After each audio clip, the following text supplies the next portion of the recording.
Today I'm going to be making some fire cider with you guys. And I know that this isn't exactly gardening related, but it just kind of hit me that it's fall, it's getting cooler out. People are, worried about their health. People are spending more time indoors and just looking for something that might be a little bit of relief to you guys as cold season hits, and something to kind of ward off the flu and colds and COVID, things like that. So there are many variations of fire cider. The one particular recipe that we're going to be following today, I will provide you guys with a handout of this, so don't worry too much about the actual recipe for the time being.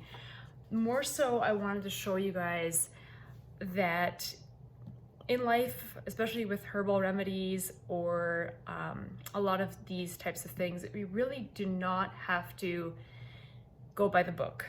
So the reason why there's so many variations on this particular recipe is that it's been around for hundreds of years, thousands of years perhaps, and the idea is that you use what you have on hand. You don't have to be too particular about it. If you don't have a particular ingredient, you can omit it or you can substitute it. It doesn't have to be perfect.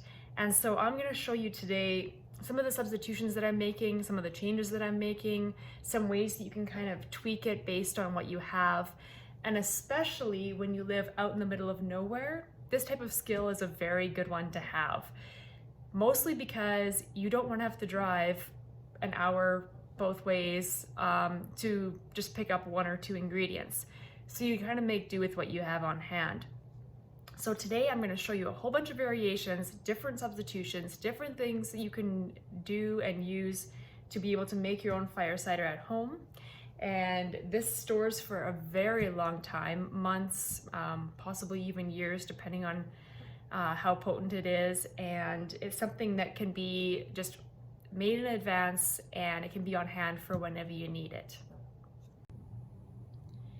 So to make fire cider, essentially what we're doing is we're taking a whole bunch of hot, spicy, pungent ingredients, things that are antimicrobial, antibacterial, antifungal, and we're basically putting them in a jar, covering them with any type of vinegar for the most part, and letting it sit for up to a month.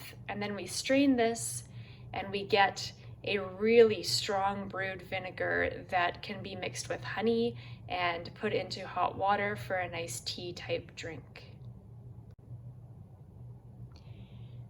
So when we're making the fire cider, here's some of the ingredients that we're going to be using.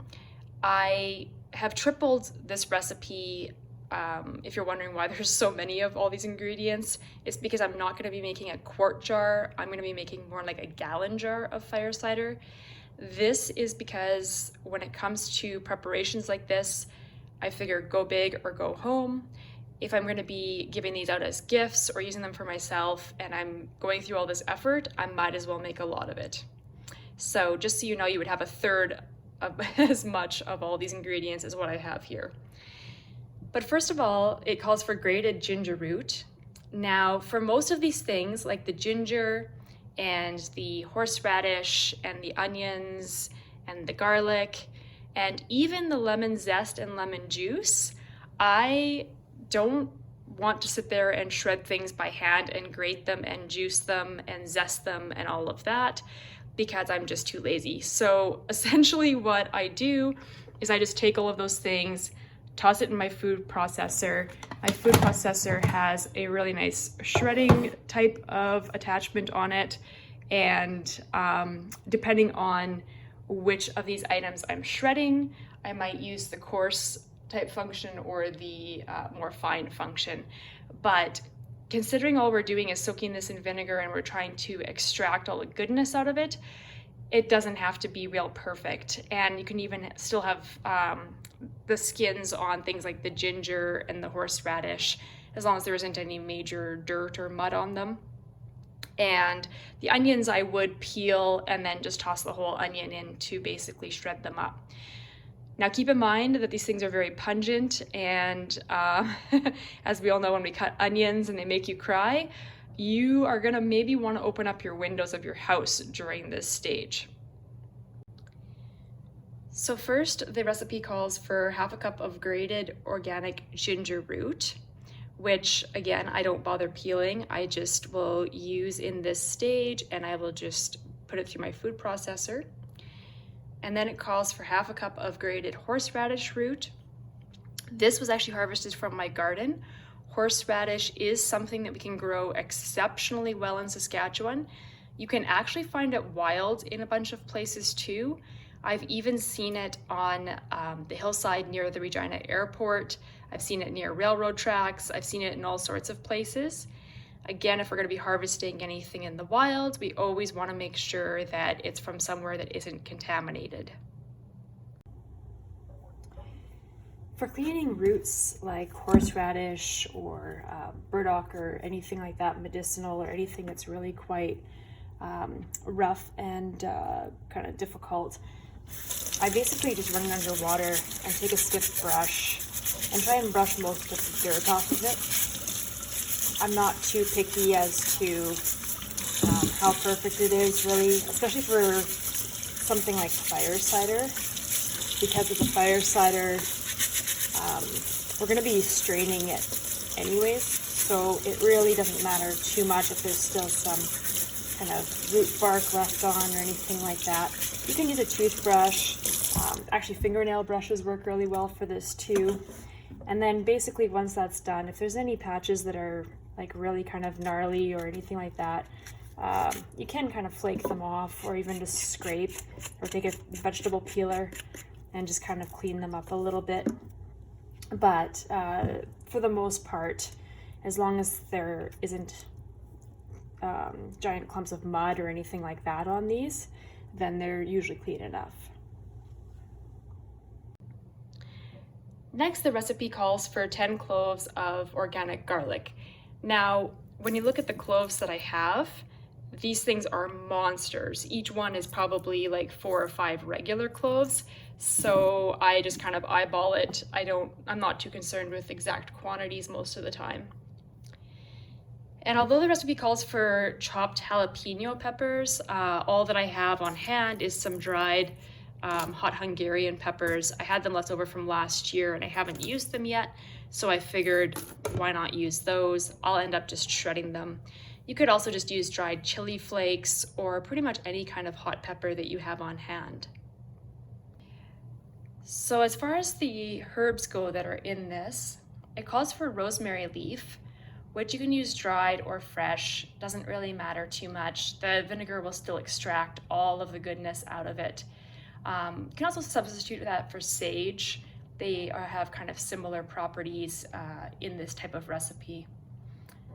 The organic thyme leaf can be, again, dried or fresh. You can use lemon thyme, you can use regular thyme, both of which grow very well as perennials here in Saskatchewan. The turmeric powder, you can use just powder if you want. You can use grated root. Whatever you have available is absolutely fine. And now when we come to the vinegar, typically this recipe calls for apple cider vinegar. I mean, it has all the good mother and, probiotics and things like that in it. So I will toss what I have left in there. I thought that I had another bottle, turns out I don't. And this is what always happens when I try to do recipes. I mean, somebody in my house uses things up when I think I have it. So this is an example of where you can just use what you have on hand. So you could use regular white vinegar, like acetic vinegar, or in my case here, I have a bunch of chive flower vinegar that I had made last year that I haven't used for salad dressings, and it needs to be used up anyways. So I'm gonna use that up today. Another option is something I always keep in my fridge just in case. Oh, there's still a pickle in there. But pickle brine, because again, that's just vinegar with some spices and salts essentially in it. So even pickle brine will work in a pinch. It doesn't have to be overly particular. So this is what all the ingredients are going to look like right before I put them into the food processor. So just pretty much roughly chopped.